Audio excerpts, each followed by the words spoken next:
route de la paix, tous ensemble sur la route de la paix. Nous sommes sur la route de la paix, tous ensemble sur la route de la paix.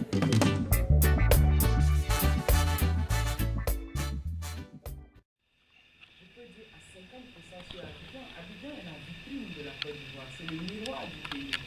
C'est par là que les gens rentrent. Mais les 50 autres pourcents sont réalisés à l'intérieur du pays. Je vous ai parlé d'un tronçon très important qui est l'autoroute Boundiali-Tengrela, qui est presque terminée. C'est plus de 200 et quelques kilomètres. En bitume, c'est beaucoup d'argent, hein. C'est 300 millions de francs CFA par kilomètre. Et ensuite, vous avez le pont de Boisflé au centre de Côte d'Ivoire. Nous avons un pont là-bas qui existait depuis 1946. Alors c'est un pont, quand une voiture vient, l'autre s'arrête pour passer. Ça a été construit par le colonisateur. Et ce pont est en plein milieu. La route de Guinée à Gbéléban pour aller au fleuve vers la frontière de la Guinée, donc dans ma commune, je suis témoin de ça, est en train de se réaliser. Toutes les régions bénéficient correctement de ces retombées-là. Mais il y a quelque chose qui est indépendant de la volonté des dirigeants, des Ivoiriens et de l'humain même, de la réflexion humaine, c'est les aléas climatiques. Et aujourd'hui, avec le réchauffement climatique, il y a beaucoup de choses que nous vivons en Côte d'Ivoire. Vous avez vu nos pluies diluviennes et avec le mauvais traitement, c'est-à-dire des eaux usées, la nappe phréatique est très fine, donc nous avons beaucoup d'inondations. Et au nord, c'est plus sec qu'avant, le Sahel approche. Nous sommes en train de travailler beaucoup sur le reboisement. Alors, à ce niveau-là, l'État veut faire des choses, mais l'on propose, à ce niveau, Dieu dispose. Et aujourd'hui, les Africains sont en train de s'imprégner de ce qu'on appelle, l'environnement. Sinon, nous, on ne connaissait pas l'environnement avant. Environnement en Afrique, on ne connaît pas. Donc aujourd'hui, on a un ministère de l'environnement et de la salubrité qui est en train de regarder tous ces facteurs-là. Il y a l'avancée aussi de la mer due au réchauffement climatique qui, en 2013, a bouffé 1 mètre au niveau de Bassam. Donc il y a tous ces trucs-là que nous sommes en train d'étudier, mais ce n'est pas la Côte d'Ivoire seule qui fait face à ça. Je crois que c'est le monde entier. En juillet, j'ai eu l'automne à Paris, c'est le réchauffement climatique. À Londres, le matin, je sors avec un manteau, l'après-midi, j'ai du soleil, c'est le réchauffement climatique. Et je pense que les grands de ce monde sont en train de travailler vraiment à régulariser tout ça. Et la Côte d'Ivoire a un ministère spécifique pour ça.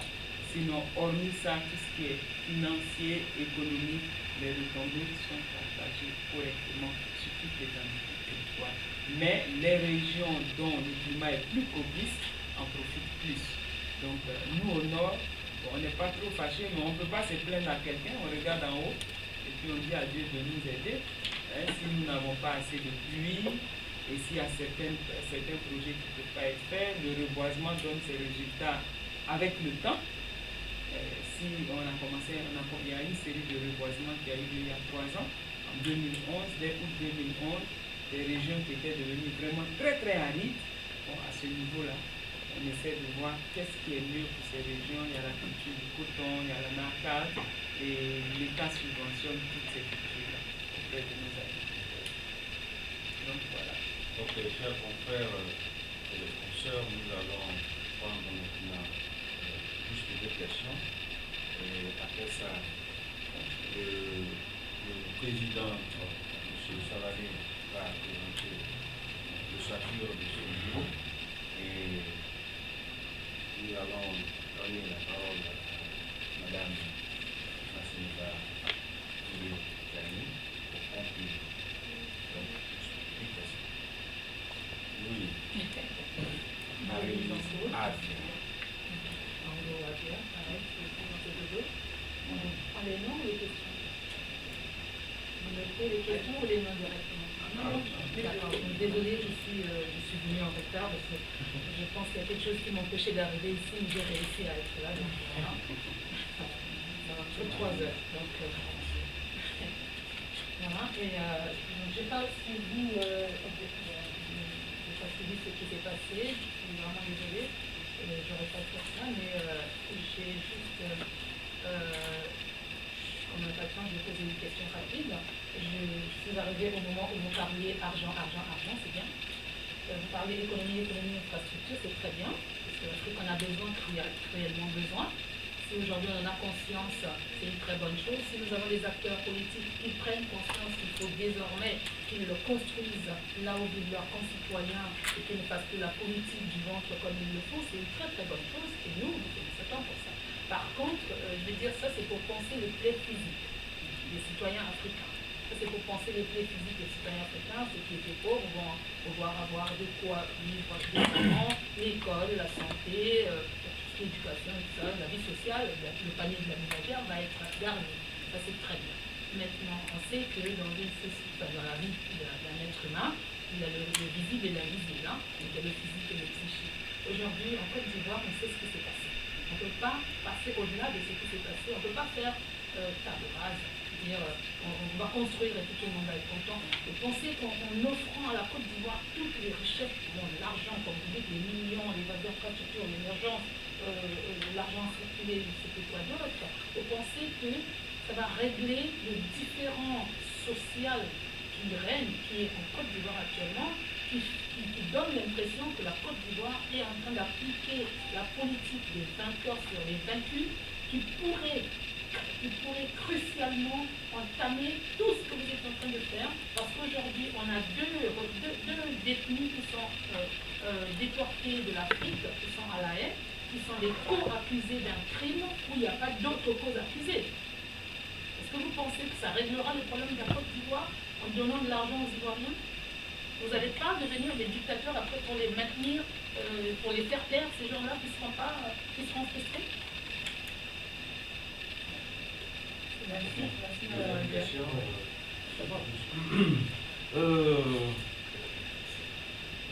Vous avez dit tout à l'heure, Monasco a cessé de donner pour objectif de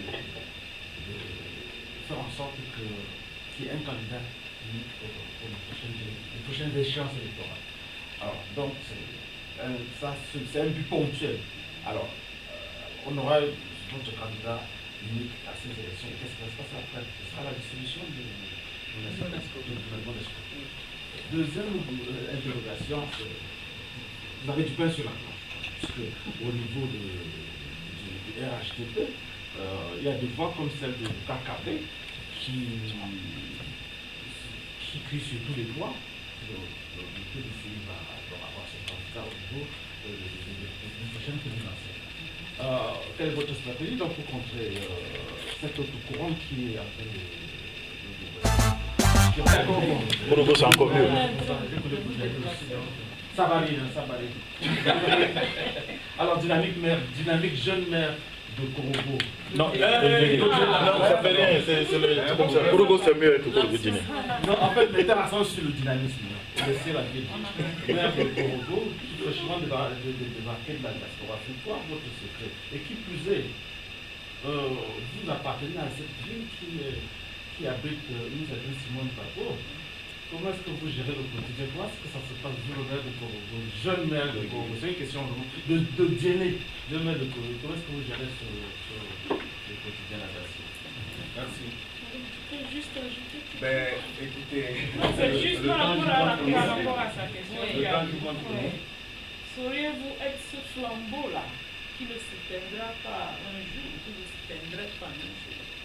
En tant que, comme il le dit, une femme dynamique, est-ce que vous pouvez tenir ce coup jusqu'au bout? S'il y a des bananes. C'est pour le Des banane. bananes, des pressions masculines sur vous. Voilà. On sait ce que c'est que la politique Nous en ne voulons Afrique, pas. on ne pas. Très souple, mais vigilance, pas de très longue question. Oui, Badio? Oui, voilà. C'est bien.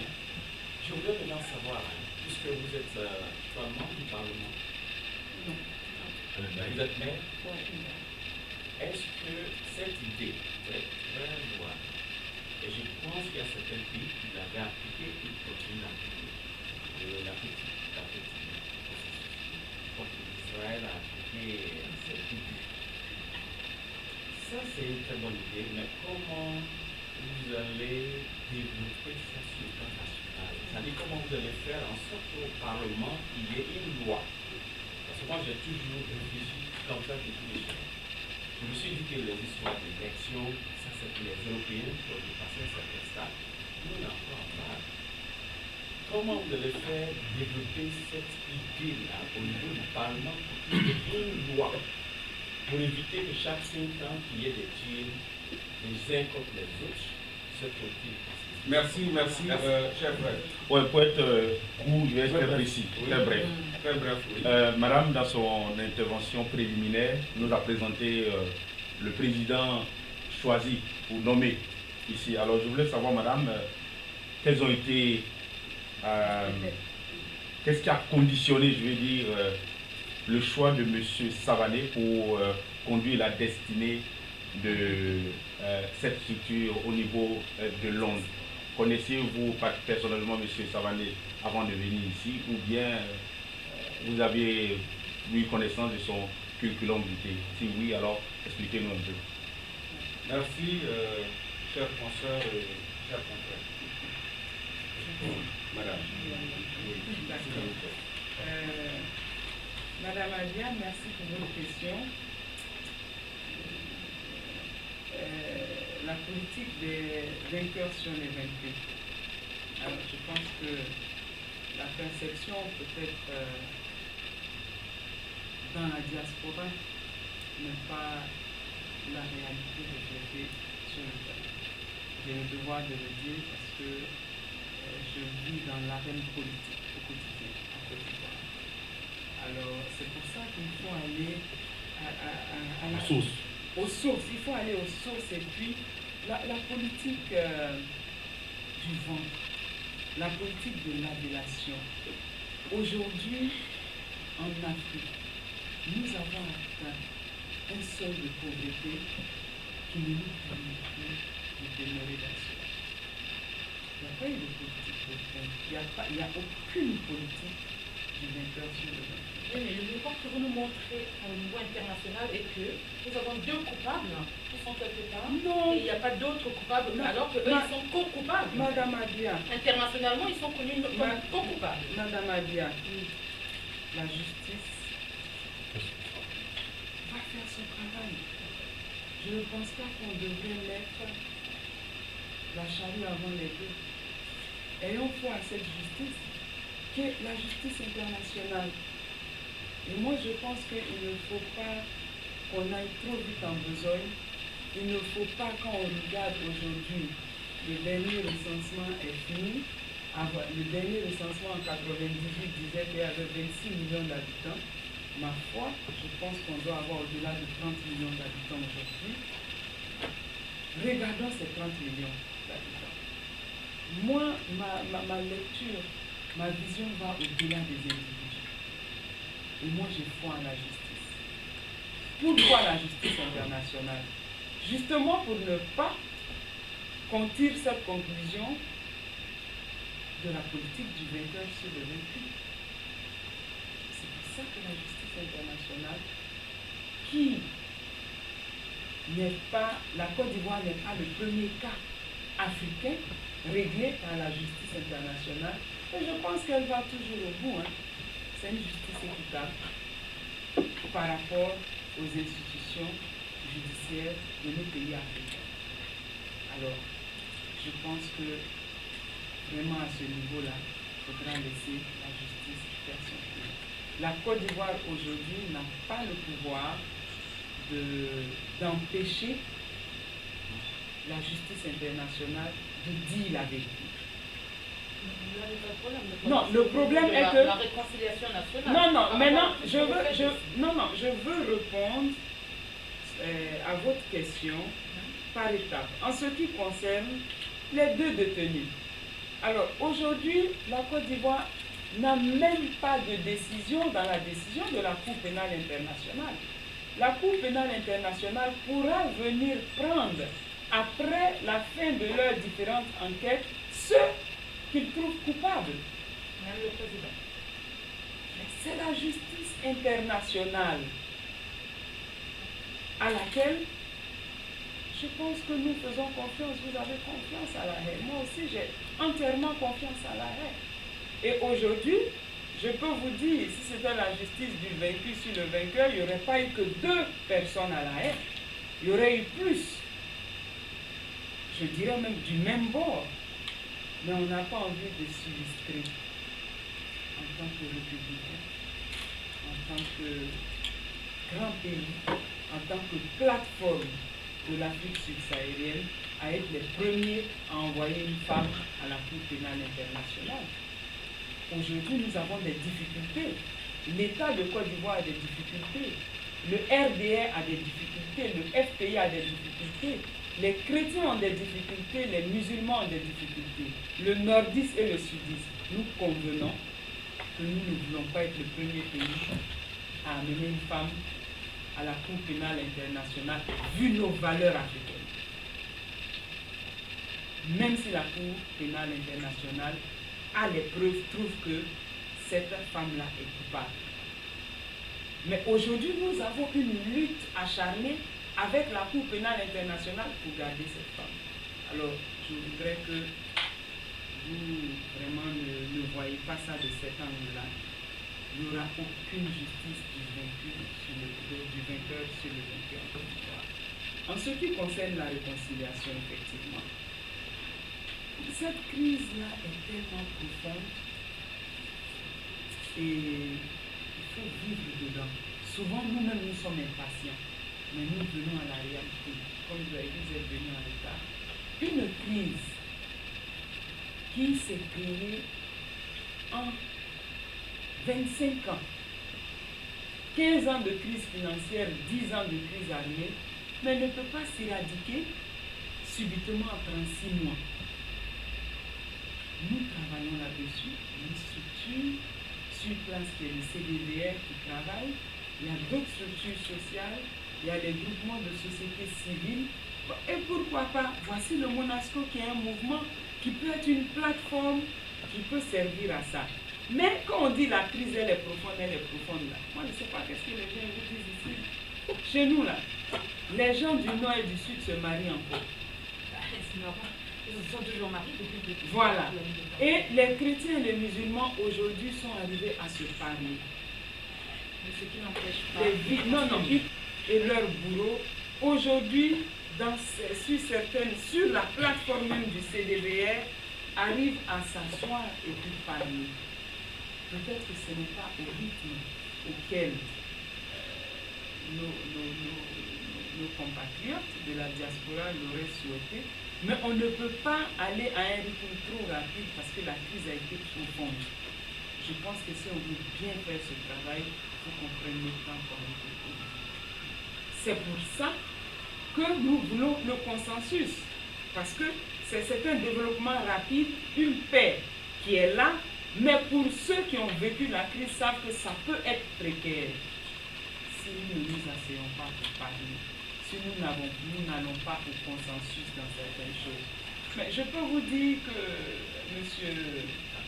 Tano, le consensus est en train de s'instaurer. Vous regardez, au niveau même des partis politiques, des différentes conventions des partis, des bureaux politiques, les gens trouvent des solutions au consensus.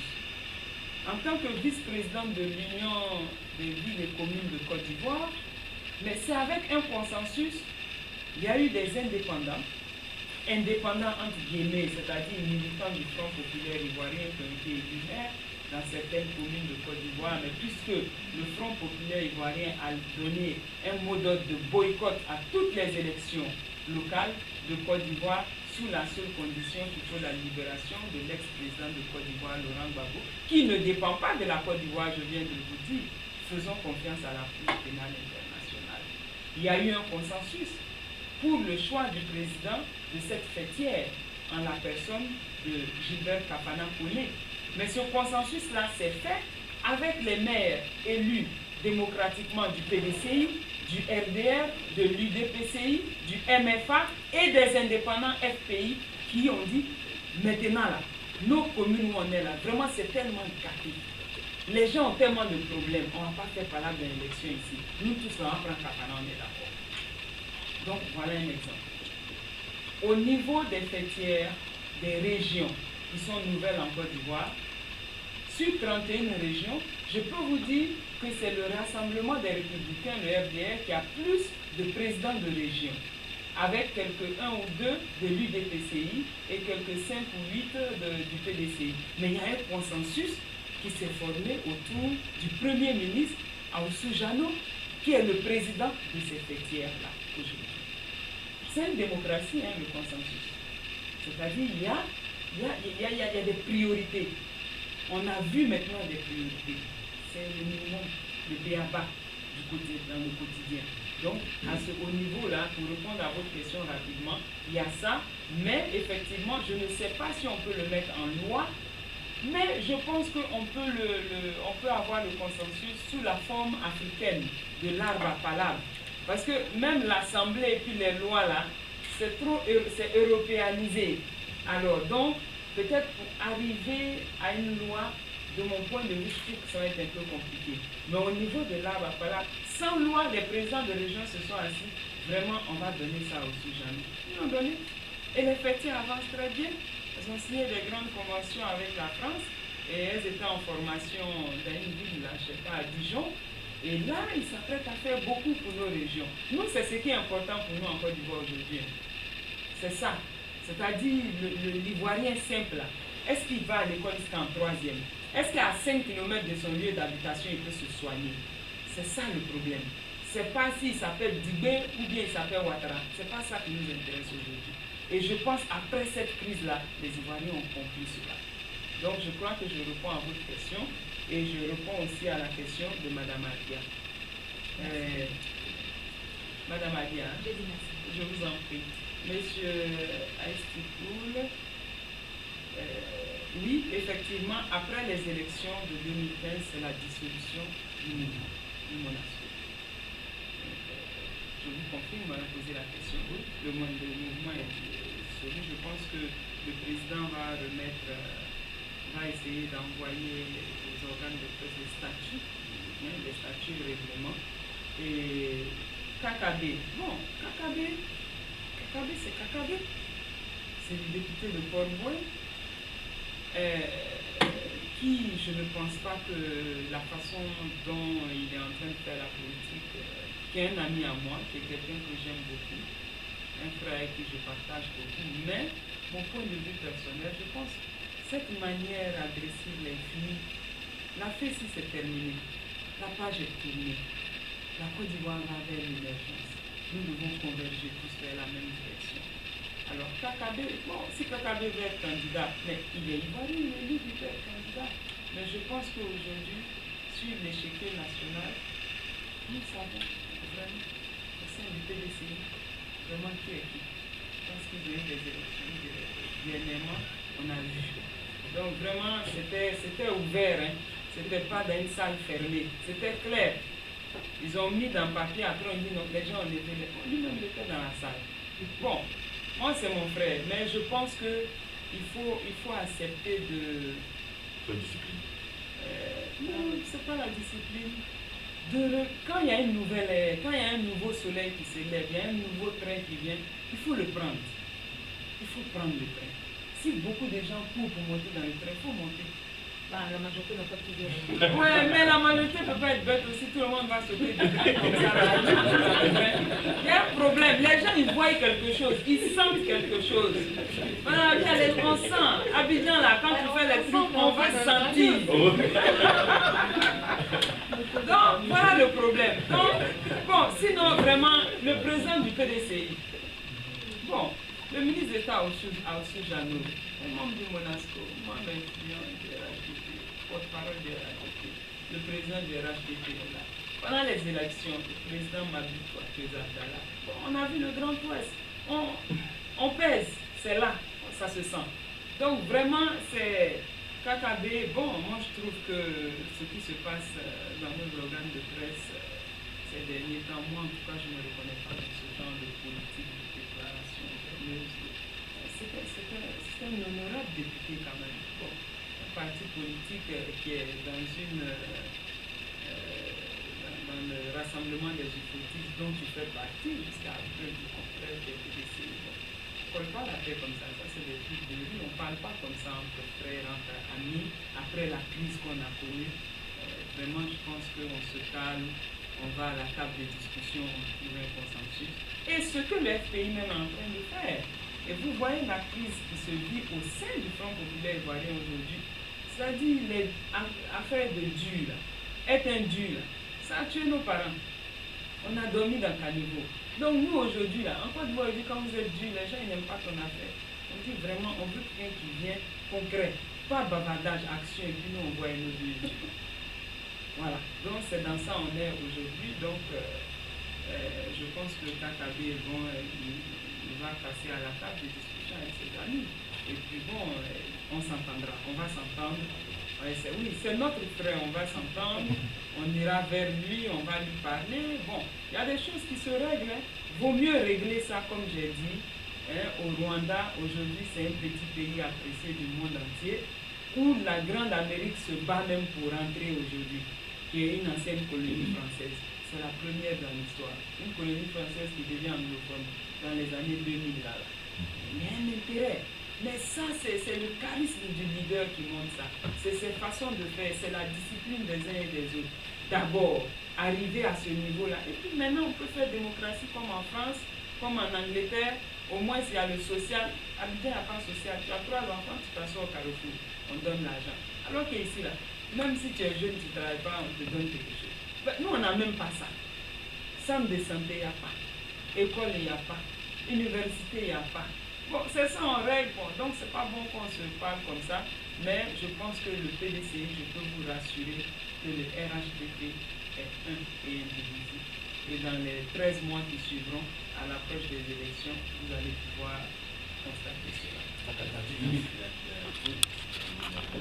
Voilà, après ça se passe bien parce que elle n'est pas prisonnière, elle est en résidence surveillée, mais c'est un prisonnier de luxe. Donc nous prenons grand soin d'elle. Elle est dans toutes les conditions. Elle vit dans les meilleures conditions possibles que vous pouvez imaginer parce que c'est une grande dame qui a été quand même présidente de la République de Côte d'Ivoire. Nous lui devons ce respect et cette attention. Et ça se passe très bien. Elle se sent bien. Elle est sur plus de 6 000 mètres carrés dans une résidence. Elle a accès à tout, même Internet, tout ça là, elle peut regarder même à l'école. Donc vraiment, elle est tranquille, les médecins viennent la voir, elle a droit aux visites quand elle veut, et elle est bien faite. Ça, je peux vous confirmer ça, parce qu'elle est dans ma commune, et ça, je parle en tant que maire. Même si vous parlez souvent tout le monde. Chers confrères, Moi, je vous remercie. Moi, je vous remercie. Une dernière question. Madame, je vous remercie. Non, avec l'autorisation de la conférencière, je vais donner la parole au président Savané pour Monsieur Simplice Ongui, le consensus pour l'instant pour nous n'est pas encore arrêté parce qu'il y a une dernière question qu'elle va. Une avant-dernière. Elle est où? Elle est là. Je ne veux pas de réponse. Ah, il est allé trop vite, ça Je ne veut veux pas de réponse. Il y a une question qui est bien posée. Oui. Ah d'accord. Ok, monsieur Très Agnew. rapidement. Voilà. C'est important pour nous. Oui, mon choix sur M. Savané, c'est-à-dire M. Savané s'est intéressé au mouvement. Voilà, je pense depuis notre siège sur le boulevard Lacré à Abidjan, il nous a écrit, il s'est intéressé au mouvement, il a suivi nos actions, il nous a donné des contacts à Abidjan et depuis le mois de mars, on a un rapport à lui, on lui a demandé de faire sa petite étude de terrain, son expertise. Donc il a été le premier contact qui s'est intéressé. Donc voilà, on a compris notre choix sur lui. Le consensus se fait autour de lui. Merci. Mais nous sommes toujours dans le cadre du consensus. Oui, tout à fait. Alors, tu peux passer devant ensemble. On va finir en beauté. Il y a Mme Abia qui pose une question. Ah oui, c'est sans réponse. Sans réponse. Donc, ben, merci beaucoup. Ah, c'était juste, vous avez dit que Madame l'ex-première dame de la Côte d'Ivoire reçoit, Madame Simone, reçoit des visites et des biens sur 6 000 mètres carrés, des choses comme ça. Alors, est-ce que nous, on est un petit organe de presse qui est V2. Si nous décidons, si nous voudrions ou si nous souhaiterions la rencontrer, vous, en tant que maire de la ville où la dame se trouve incarcérée, vous nous permettriez de la voir en tant que presse? Ce n'est pas de mon ressort, c'est du ressort de l'État de Côte Et si d'Ivoire. on passe par vous, on pourrait la voir. Non, vous devez passer par l'État. Vous devez passer, il y a une discipline, vous devez passer par l'État de Côte d'Ivoire, le ministère de la Justice, le procureur général. Le procureur général va voir votre organe, passer par le ministère de la Communication. Vous êtes un organe de presse, mais vous trouvez aussi des collègues de presse là-bas. Ils organisent, nous on est le plus petit démembrement de l'État, on exécute. Et ensuite, à partir de là, le ministère de l'Intérieur et de la Sécurité donnera les instructions au préfet de région, qui est le représentant du président de la République. Et à partir de là, nous, on devient des exécutants. Je ne veux pas de réponse, mais merci. Je vous remercie.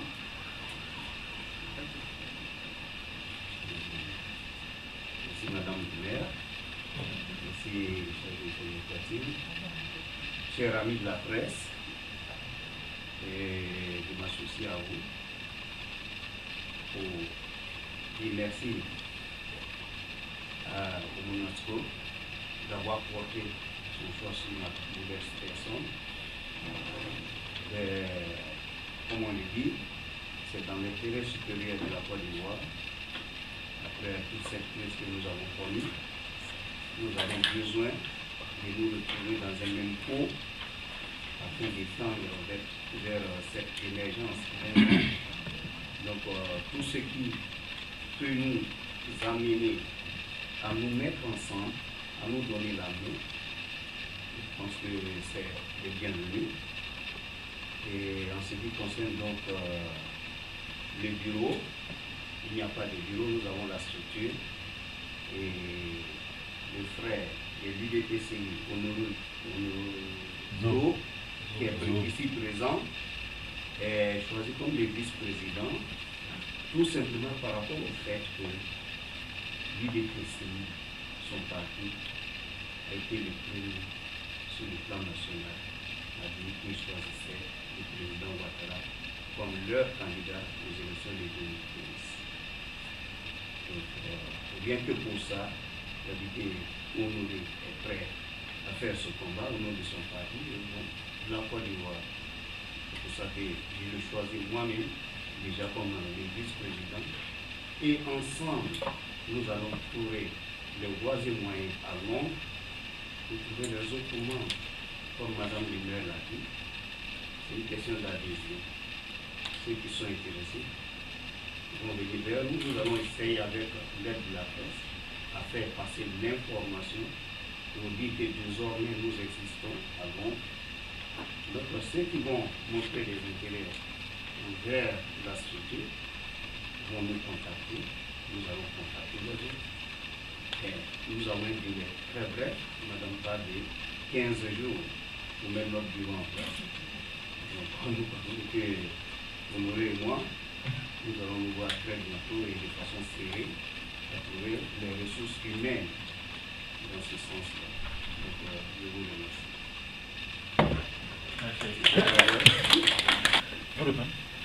Vous avez, madame, les félicitations et les encouragements de madame Tikisha Thérèse Dubeux, la directrice de la rédaction d'Afrique Essor, qui n'a malheureusement pas pu poser des questions parce que, oui, parce qu'on a été coupé à un certain moment. Elle est là, elle vous sourit, mais malheureusement, elle ne peut plus poser des questions parce que le temps est parti. Voilà. Ali, tu as vu dans ça, elle ne fait pas de consensus. Hein? Il n'y a pas de consensus ici. Mais il n'y a pas de consensus dans ça. Avec votre permission et votre intelligence, madame, pour le dernier mot. Merci. Très bien.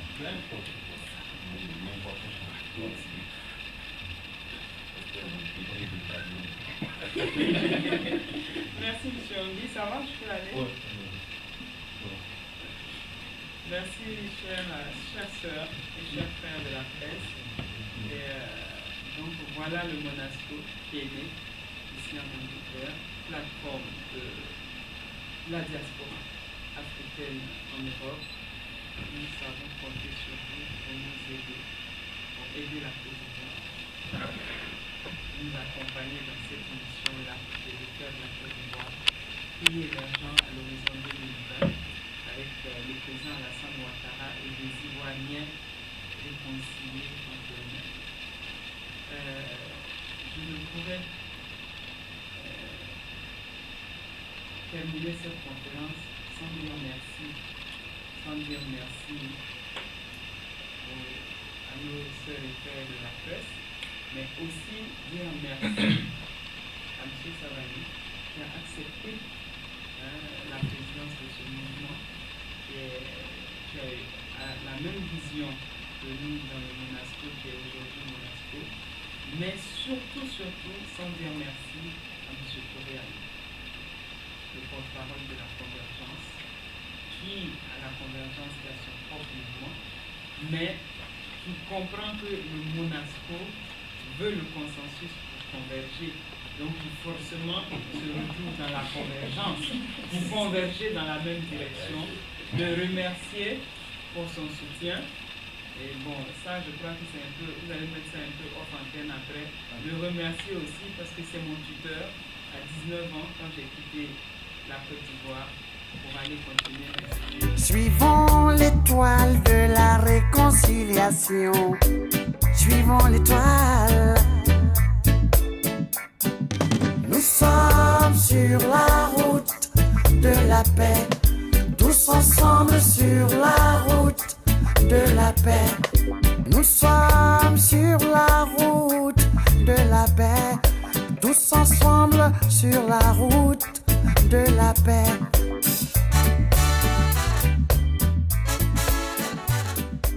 Si tout le monde a raison, alors tout le monde a raison. Voilà, donc c'était beaucoup plus pour exprimer ma joie de m'associer à ce nouveau mouvement qui prône bien entendu la candidature unie, puisque c'est de ça dont nous avons besoin aujourd'hui. En tant que membre de l'UDPCI, donc parti à part entière du RHTP, né en 2005, l'UDPCI a depuis l'année dernière donc, choisi son candidat aux prochaines élections présidentielles en la personne du président Ouattara. Et donc il nous revient à l'UDPCI d'aller dans cet élan et donc de soutenir toute activité, toute action qui bien entendu mène à la victoire ou mènera à la victoire du président. Nous avons choisi le président parce que dans un premier temps, il est en train de faire un très grand travail au niveau de la Côte d'Ivoire en exécutant parfaitement donc, le programme de gouvernement commun du RHTP qui a été peaufiné en 2010. Et en même temps qu'il est en train de le faire, nous sommes persuadés que beaucoup de choses restent à venir et il nous revient à nous donc, de pouvoir encourager toute entreprise, toute action qui mène bien entendu à positionner le président Ouattara comme candidat du RHTP en 2015. Et donc j'exprime une fois de plus ma joie de participer à cette entreprise-là. Et j'espère que les Ivoiriens comme moi vont comprendre le bien fondé, le bien-être de la candidature unie du président Ouattara en 2015 afin de pouvoir donc le voir réaliser beaucoup plus pour le bonheur de la Côte d'Ivoire. Ben voilà, donc je suis Marie-Louise Angot de Dodo. Nous venons de sortir d'une très belle conférence de presse avec la nouvelle maire de la ville de Djenné, en Côte d'Ivoire. Une très très belle conférence de presse où il y a eu beaucoup de confrères journalistes africains. Et donc voilà, on est en train de se prendre un pot, mais c'était assez bien, il s'est bien défendu par rapport à toutes les questions qui lui ont été posées. Maintenant, il faut voir sur le concret. On attend de voir sur le concret. Hein. On l'a écouté. Maintenant, on va l'observer. Elle est toute nouvelle, elle est arrivée. Nous allons être là pour voir ces paroles tiendront, seront de pair avec ces actions. Je suis Savané Yaya, et très nouvellement choisi comme président du Monasco, Londres. Je ne peux que remercier Madame le maire qui a fait ce déplacement rien que pour cette mission, et c'est tout l'honneur pour moi. Donc je me donnerai les moyens de mener à bien ce bateau. Je sais que ce n'est pas une tâche facile, là où il faut travailler sur les hommes, il faut s'attendre à toutes sortes de susceptibilités. Je compte sur les uns et les autres, sur la presse, pour que l'information passe, et j'irai vers les gens. Je pense que certains viendront vers moi. Et la cause, elle est noble, et réunir les Ivoiriens dans un même pot pour une candidature unique. Nous savons ce qui s'est passé avec toutes ces crises que nous avons connues en Côte d'Ivoire. Si un tel mouvement peut amener les Ivoiriens à se mettre ensemble pour regarder dans la même direction, nous disons que ce mouvement est le bienvenu et nous souhaitons bon vent à notre propre mission. Je suis Nasseneba Touré, vice-présidente du Monasco chargée de l'extérieur, maire d'Odiéné. Alors j'étais là dans le cadre de la désignation du président Monasco de l'Angleterre et l'Irlande. Et ça s'est bien passé au cours d'une conférence de presse au Hôtel Waterloo. Et le président a été désigné avec son vice-président. Ils vont s'atteler à mettre le bureau sur place. Nous avons eu plusieurs organes de presse présents et ça s'est bien passé. Je profite pour remercier au passage M. Ondé, Simplice, M. Touré Ali et tous les sœurs et frères de la presse qui ont bien voulu être présentes pour pouvoir rehausser cette conférence-là. Et finalement, maintenant, le Monasco existe à Londres, qui est une plateforme très importante pour la diaspora en Europe. Donc, je pense que nous allons commencer le travail et que les résultats attendus seront là devant nous dans les mois qui suivent, c'est-à-dire le consensus pour une candidature unique au sein du RHDP à la personne du président Alassane Dramane Ouattara. Madarila, sabali, sabali, abeye sabali. Dari, dari, dari, dari, Madarila. Sabali, sabali, abeye sabali. Kote morodimi, foni kalomiri. Kote morodimi, foni kalomiri. Ngokote morodimi.